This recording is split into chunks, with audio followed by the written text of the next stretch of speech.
India voice, आपकी सोच, आपकी आवाज। नमस्कार, आपका बहुत स्वागत है इंडिया वॉइस पे। मैं हूं आपके साथ समृद्ध मिश्रा। बुलेटिन की शुरुआत करें उससे पहले आपको सीधे लेके चलते हैं देहरादून, जहां पर इस वक्त जो है मुख्यमंत्री पुष्कर सिंह धामी क्या कुछ कह रहे हैं, आपको लेके चलते हैं और सुनाते हैं। और व्यवहारिक रूप से जो दृष्टिकोण हमारी नीतियों में होना चाहिए, कार्यक्रमों में होना चाहिए, उन सभी को अपने कामों में भी लाया जा रहा है। जहां एक और शिक्षा, स्वास्थ्य, सड़क, खेल, पेयजल और हवाई कनेक्टिविटी जैसे सभी प्रमुख क्षेत्रों में इंफ्रास्ट्रक्चर को मजबूत करने के लिए लगातार प्रयास किया जा रहा है।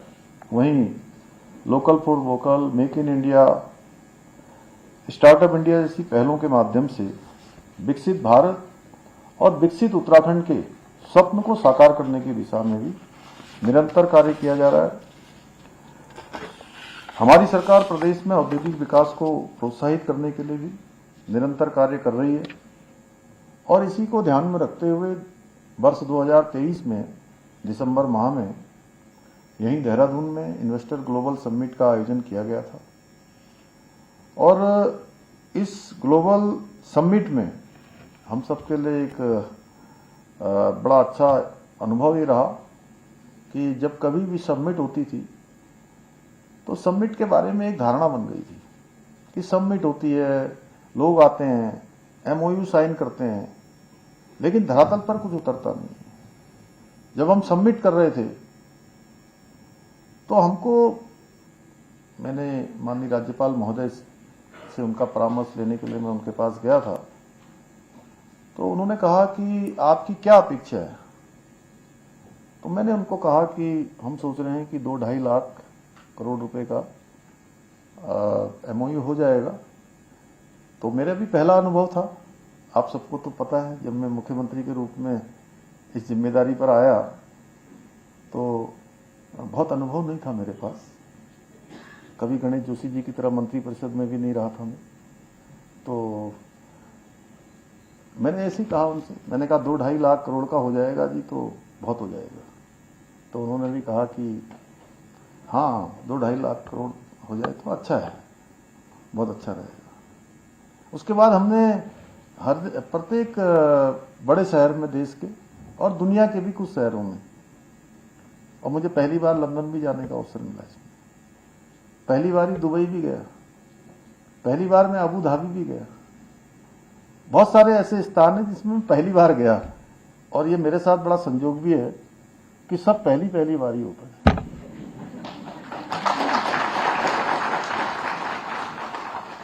तो हमने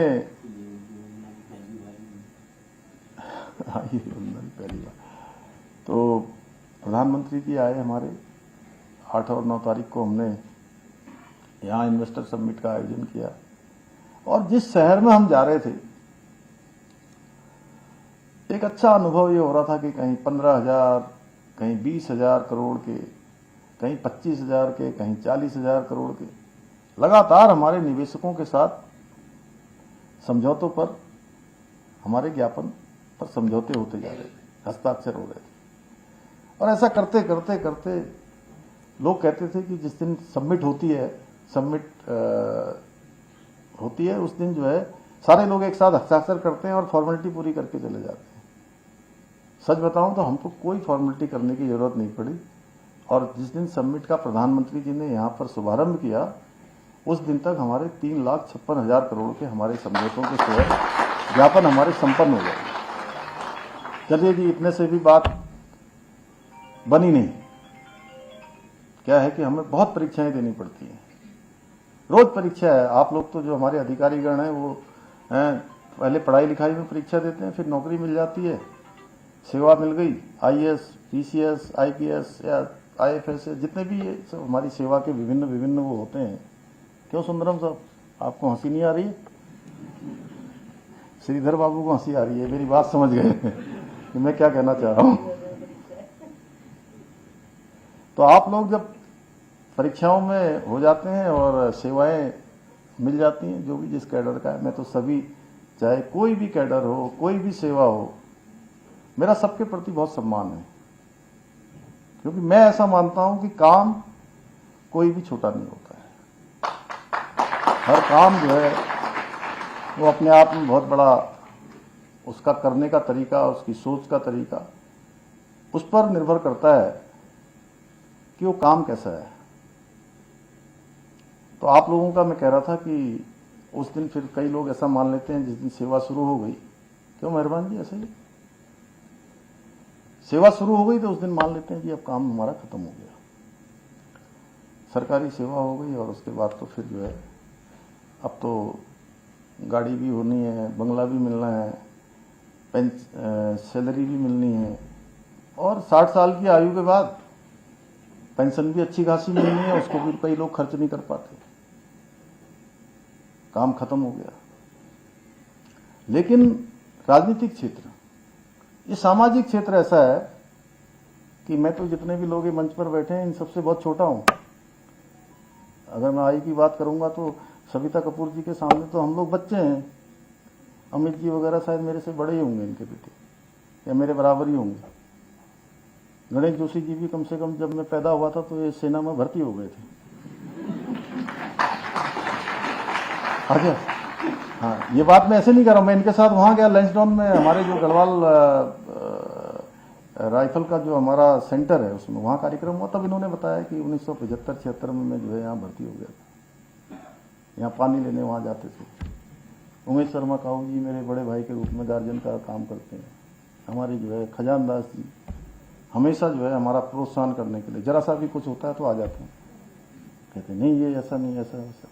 इनको लगता होगा कि थोड़ा मैं हिम्मत बढ़ा के आता हूँ मुख्यमंत्री जी की, तो इसलिए हम लोगों को इस क्षेत्र में रोज परीक्षा देनी पड़ती है। तो यहाँ भी जब इन्वेस्टर सबमिट कर रहे थे तब परीक्षा, एक परीक्षा क्या 3,56,000 करोड़ के एमओयू हो गए। फिर जो हमारे जो मैं क्या कहूँ उनको, जो हमारे, उनको मैं कहता हूँ उत्प्रेरक, कैटालिस्ट।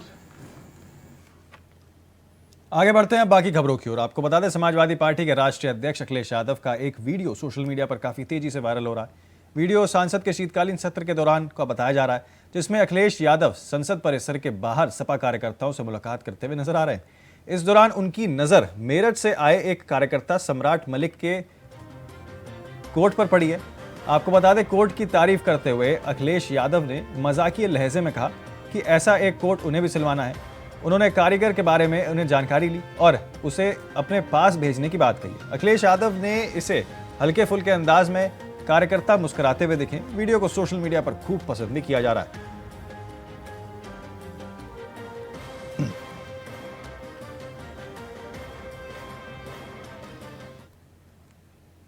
वो स्टाइल है जोधपुरी और कपड़ा रहेगा खादी टुई, ये प्योर वूल होता है और कुर्ते पजामे के लिए स्पेशल बनता है।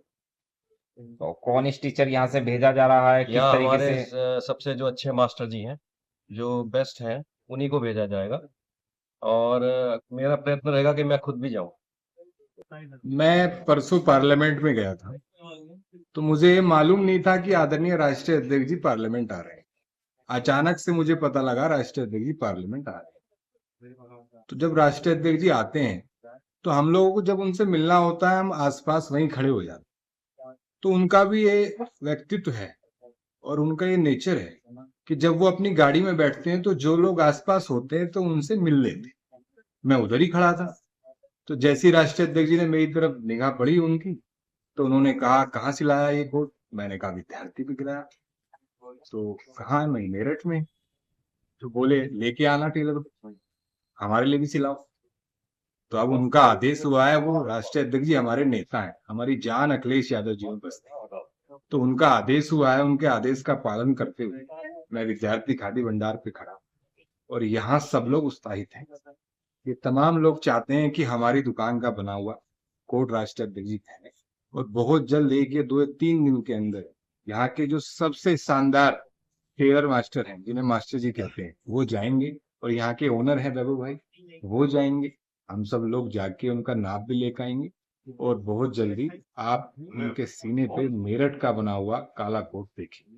वो स्टाइल है। हरदोई में सवाजेपुर पुलिस ने मुठभेड़ के बाद एक शातिर पशु तस्कर को यहां पर गिरफ्तार कर लिया है। पुलिस की जवाबी फायरिंग में अभियुक्त के पैर में यहां पर गोली लगने की खबर फिलहाल सामने निकल के आ रही, जिसके बाद उसे उपचार के लिए अस्पताल भेजा गया था। पुलिस ने उसके कब्जे से 52,000 रुपए नगद, चोरी की मोटरसाइकिल और अवैध तमंचा यहां पर बरामद किया है। ये गिरफ्तारी हरलापुल थाना क्षेत्र में मोटरसाइकिल चोरी की घटना के खुलासे के लिए चलाई जा रही है। आपको बता दें कि अभियान का जो है पूरा हिस्सा बताया जा रहा है। पुलिस अधीक्षक के निर्देश पर गठित टीम में आपको बता दें कि पुलिस गंगा एक्सप्रेसवे के मुबारकपुर निर्माणाधीन सर्विस मार्ग पर वाहन चेकिंग कर रही थी। पुलिस मुठभेड़ में आपको बता दें कि शातिर पशु तस्कर आरोपी के पास से 52,000 रुपए नगद और बाइक भी बरामद हुई है।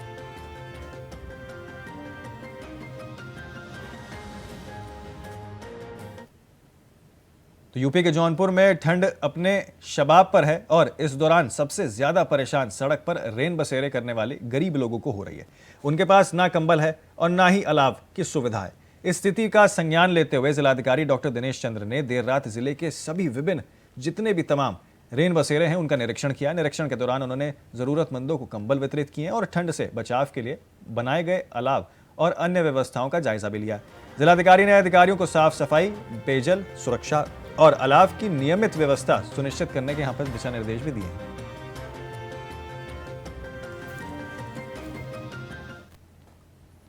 अगली खबर से आपको रूबरू करा दें जो फिलहाल सामने निकल के आ रही है। मुख्यमंत्री योगी ने शीतकालीन सत्र में बड़ा बयान जो है वो दिया। आपको बता दें कफ सिरप मामले में पहली बार सीएम ने जवाब दिया है। बड़ी खबर आपको बता रहे हैं जो फिलहाल सामने निकल के आ रही है, जहां कोड इन एनडीपीएस के अंतर्गत आती है।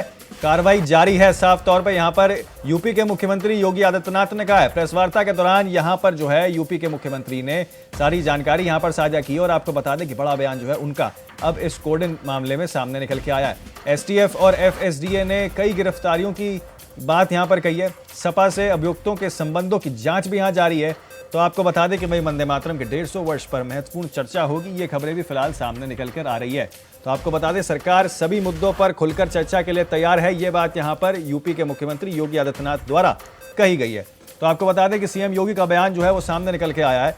उत्तर प्रदेश के शीतकालीन सत्र में मुख्यमंत्री योगी आदित्यनाथ ने कफ सिरप मामले में और अन्य मुद्दों पर पहला विस्तृत बयान जो है अपना दिया है। उन्होंने बताया कि कोड इन एनडीपीएस अधिनियम के अंतर्गत आने वाली औषधि है जिसका उपयोग कफ सिरप बनाने के लिए किया जाता है। सेंट्रल नारकोटिक्स ब्यूरो द्वारा इसका आवंटन किया जाता है। कफ सिरप की नशे के लिए दुरुपयोग और तस्करी की शिकायतों पर यूपी एसटीएफ, एफएसडीए और सरकार ने कार्रवाई की है। कई लोग गिरफ्तार हुए हैं और अंतर्राज्यीय एसआईटी का गठन भी किया गया है। शुरुआती जांच में कुछ अभियुक्तों के संबंध में समाजवादी पार्टी के सामने आने की बात फिलहाल सामने निकल के आ रही है। ईडी की जांच में पैसे के लेन देन का भी खुलासा हुआ है। समाजवादी पार्टी प्रमुख के आरोपों पर मुख्यमंत्री ने कहा कि धूल चेहरे पर थी लेकिन आईना साफ करता है। इसके साथ ही सत्र में वंदे मातरम के 150 वर्ष पूरे होने पर भी महत्वपूर्ण चर्चाएं जो हैं वो संभव बताई जा रही हैं और सरकार सभी मुद्दों पर खुलकर चर्चा करने के लिए तैयार है। ये बात भी यहां पर कही गई है।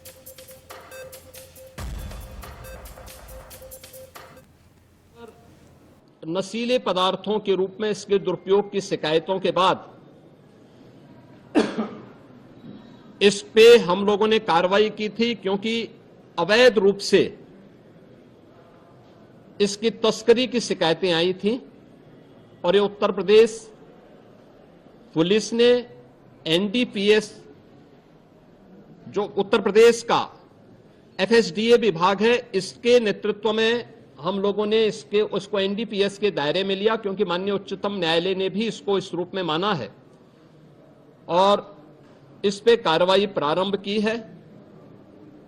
यह कार्रवाई उत्तर प्रदेश सरकार के द्वारा एफएसडीए, यूपी पुलिस और एसटीएफ इनके द्वारा प्रारंभ की गई है जिसमें अब तक हम लोग काफी बड़े पैमाने पर इसके अवैध तस्करी के प्रकरण को पकड़े हैं और इसमें व्यापक गिरफ्तारियां भी हुई हैं।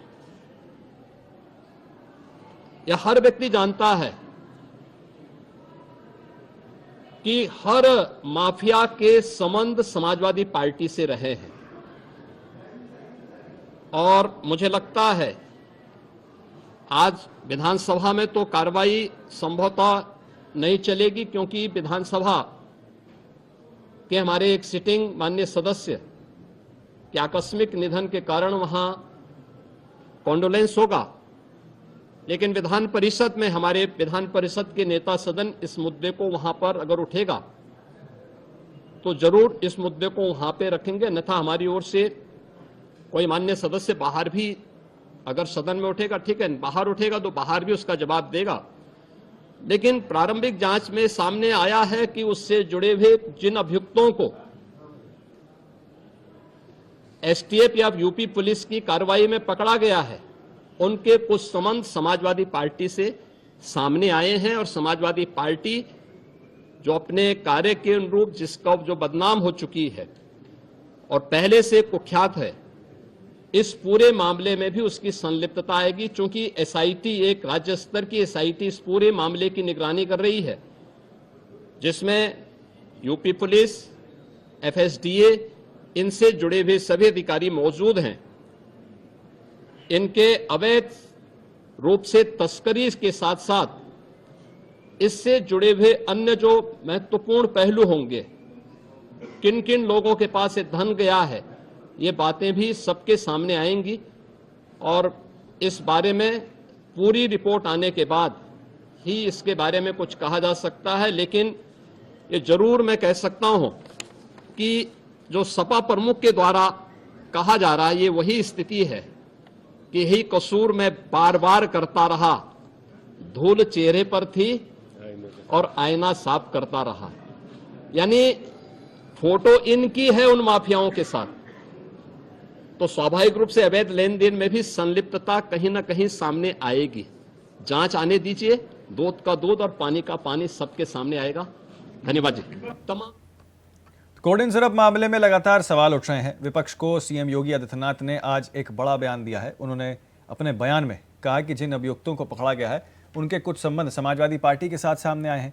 सीएम योगी ने इस बयान पर समाजवादी पार्टी के विधायक अमिताभ बाजपेयी और अपना दल की नेता और सिरातू के विधायक नेता पल्लवी पटेल ने भी अपनी प्रतिक्रिया दी है। आइए आपको सुनाते हैं। ये पल्लवी पटेल हैं। मैम, आज मुख्यमंत्री जी ने बड़ा बयान दिया। उन्होंने साफ तौर से कहा कि जो लिंक्स हैं कफ सिरप मामले में अभियुक्तों के सपा से जुड़ रहे हैं। देखिए, लिंक सपा से जुड़े हैं या लिंक भाजपा से जुड़े हैं या लिंक कांग्रेस से जुड़े हैं या किसी भी राजनीतिक संगठन से जुड़े हैं, महत्वपूर्ण क्या है कि इस प्रकरण में भुक्तभोगी आम जनता है और आम जनता ने उत्तर प्रदेश में नेतृत्व किसको दिया है, बागडोर किसको दी है।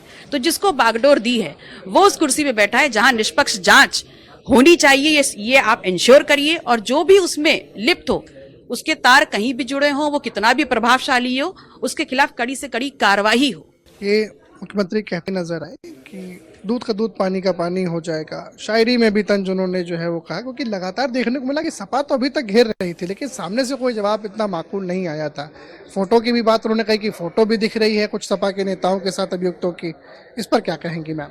देखिए, अगर दूध का दूध पानी का पानी हो जाएगा तो आम जनता से ज्यादा खुश कौन होगा, और हम भी आम जनता का ही प्रतिनिधित्व कर रहे हैं। और अगर ऐसा होने वाला है तो स्वागत योग्य कदम है, लेकिन अगर ऐसा नहीं हुआ तब सरकार क्या करेगी, इस पे भी जवाबदेही सरकार की बनती है। पल्लवी पटेल आने वाले जो सदन के दिन हैं उनमें किन मुद्दों को उठाती नजर आ सकती हैं? देखिए, सरकार बड़ी चालाक है, उनको विपक्ष के सवालों का जवाब ना देना पड़े इसीलिए तो 2 या 3 दिन का सत्र होता है 25 करोड़ जनता वाले सूबे का। लेकिन उसमें भी अगर मौका मिलेगा तो निश्चित तौर पर विकसित प्रदेश हम कैसे बनेंगे, इस पे सवाल जरूर उठेगा।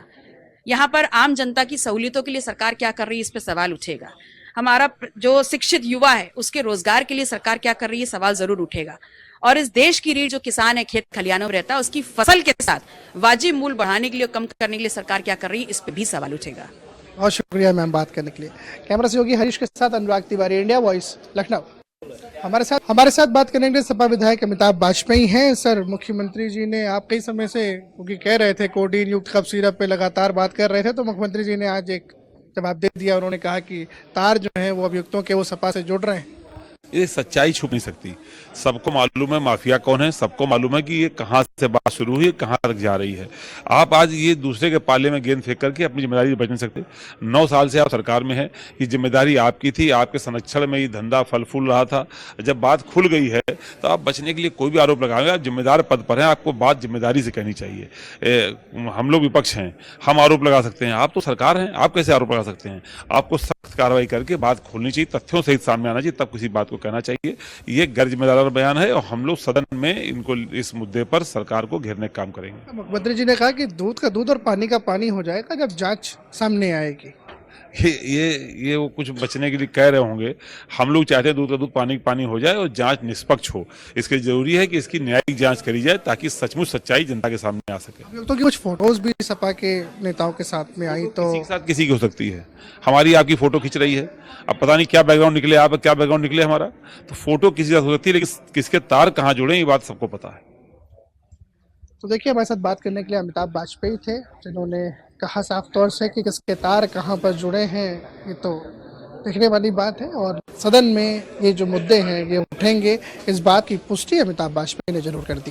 कैमरा से योगी हरीश के साथ अनुराग तिवारी, इंडिया वॉइस, लखनऊ।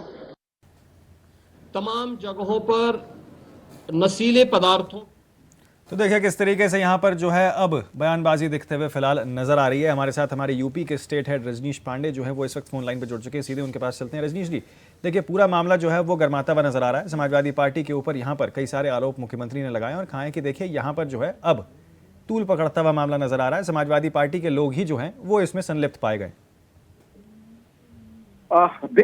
देखिए कल ही इंडिया वॉइस ने दावा किया था कि तू डाल डाल मैं पात पात, और विधानसभा सत्र की ये रवायत रही है कि पक्ष विपक्ष एक दूसरे पर हमलावर रहते हैं। विपक्ष का दावा रहता है कि हमारे पास तमाम ऐसे मुद्दे हैं जिसमें सरकार सदन में जवाब नहीं देना चाहती है, और सरकार के नुमाइंदे के वो जवाब होता है कि इनके पास कुछ है ही नहीं। देखिए पहले से ही दावा किया गया था, तो SIR और कोडीन सिरप का मामला ऐसा है जहां विपक्ष सरकार की घेराबंदी करेगी। हुआ भी यही, बैकफुट पर दोनों लोग हैं, क्योंकि आज जिस तरीके से आज मुख्यमंत्री मैदान में थे, उन्होंने कहा कि कोडीन सिरप को लेके जो स्टेटमेंट है, उन्होंने सीधा कहा कि आरोपियों के साथ तो समाजवादी पार्टी की लोगों की भी तस्वीर है। आप पलटवार देख रहे थे हमारे संवाददाता अनुराग, क्योंकि ये सचेतक भी हैं। अमिताभ बाजपेयी कानपुर से लगातार तीसरी बार चुनाव जीत के आए हैं, तो क्लियर है कि पार्टी का क्या स्टैंड है, सत्ता पक्ष का क्या स्टैंड है। और जब ये मंडे से सदन चलेगा तो काफी हंगामेदार होगा, क्योंकि SIR को भी लेके तमाम आरोप है। समाजवादी पार्टी ने कहा कि SIR सरकार का प्रेशर में इलेक्शन कमीशन करा रहा है। हालांकि इलेक्शन कमीशन एक संवैधानिक संस्था है, लेकिन जिस तरीके से कुछ बीएलओ की मौत हो गई, समाजवादी पार्टी और कांग्रेस, हालांकि कांग्रेस की सदन में संख्या मात्र 2 है, लेकिन लगातार कई जगह हुआ जहां पे खुद अजय राय मैदान में रहे, प्रदेश अध्यक्ष हो गए, बीएलओ के घर जाके मुलाकात की। तो देखिए विधानसभा बड़ा दिलचस्प होगा। हालांकि सरकार के भी जो मंत्री है वो तैयार है विपक्ष के जवाब देने के लिए, लेकिन विपक्ष के पास भी सवालों का एक बड़ा गठरी है। उसको लेके लोग कह रहे हैं कि हम सरकार से जवाब मांगेंगे, और सरकार का दावा है कि हम भी जवाब देने के लिए सदन में मौजूद रहेंगे। रजनीश जी, देखिए यहाँ पर जो है योगी आदित्यनाथ ने साफ तौर पे कहा है कि हम सभी बातों पर जो है अपनी बात रखने के लिए तैयार है। साथ ही वंदे मातरम के 150 वर्ष पूरे होने के उपलक्ष्य में भी यहाँ पर चर्चाएं संभव बताई जा रही हैं। सदन में जब लोकसभा और राज्यसभा में इसको लेकर चर्चा हुई थी तो काफी ज्यादा हंगामा देखने को मिला था, क्योंकि विपक्ष ने ये कहा था कि जो असल मुद्दे हैं उसको भटकाने की कोशिश यहाँ पर बीजेपी कर रही है। ऐसी कुछ मिलती जुलती प्रतिक्रिया मेरे को लगता है शायद हो सकता है लखनऊ में भी इस सेशन के दौरान देखते हुए मिल जाए। देखिए वंदे मातरम का जो विवाद है उसका पुराना नाता रहा है, और इसमें एक बहुत पहले जब कल्याण सिंह मुख्यमंत्री हुआ करते थे तो रविंद्र शुक्ला बेसिक शिक्षा मंत्री थे। हम बात कर रहे हैं लगभग 97 की बात रही होगी, उसमें उनका इस्तीफा हो गया था। उन्होंने कहा था कि मैं अपना अध्यादेश नहीं वापस करूंगा, भले ही हमको अपनी कुर्बानी देनी पड़ेगी। तो उस समय इसी भारतीय जनता पार्टी में छोटे छोटे दलों के सहयोग से सरकार बनी थी। तो ये थोड़ा सा अतीत की बातें मैं बता रहा हूं। तो कुल मिला के वंदे मातरम पर खुद मुख्यमंत्री मैदान में है, अमित शाह, प्रधानमंत्री मोदी मैदान में है, तो जाहिर तौर पर सरकार ने अपना रुख जो स्टैंड है क्लियर कर दिया है। अब विपक्ष का अपना आरोप है, विपक्ष का भी चूंकि जो इस बार सदन में वंदे मातरम को लेकर चर्चा होगी काफी रोचक होगी, क्योंकि जो कार्य मंत्रणा की बैठक हुई थी इसमें तय हो गया था कि वंदे मातरम पर भी सरकार चर्चा कराएगी, भगेगी नहीं। तो ये ऐसा मुद्दा है जिसमें पक्ष और विपक्ष दोनों लोगों के जो अच्छे ओरेटर होंगे अपना सदन में पक्ष रखेंगे। चलिए, बहुत शुक्रिया रजनीश जी आपका तमाम जानकारी हमारे साथ साझा करने के लिए इस विषय पे। देखिए अपना दल और सपा की भी यहाँ पर जो है प्रतिक्रिया फिलहाल सामने निकल के आई है। तो आपको बता दें अगली खबर जो है वो प्रयागराज से है, जहां राजापुर इलाके में युवक की गोली मारकर हत्या कर दी गई। बताया जा रहा है कि यह घटना पुरानी रंजिश का नतीजा हो सकती है। पुलिस ने मृतक का शव कब्जे में लेकर पोस्टमार्टम के लिए भेज दिया है। आरोपियों की तलाश में कैंट थाने की पुलिस पूरे इलाके में अभियान चला रही है। मृतक की पहचान आकाश सोनी के रूप में हुई है, जो पेशे से ऑटो चालक बताया जा रहा है। स्थानीय लोग घटना से यहां पर जो है आपको बता दें कि पुलिस पूरे मामले की गहनता से यहां पर जांच कर रही है। स्थानीय लोग घटना से सख्ते में हैं और आपको बता दें कि राजापुर इलाके में युवक की गोली मारकर हत्या कर दी गई।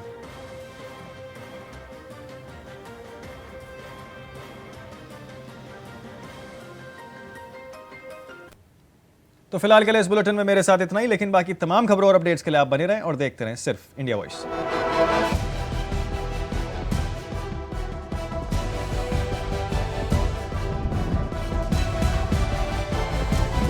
इंडिया वॉइस, आपकी सोच, आपकी आवाज।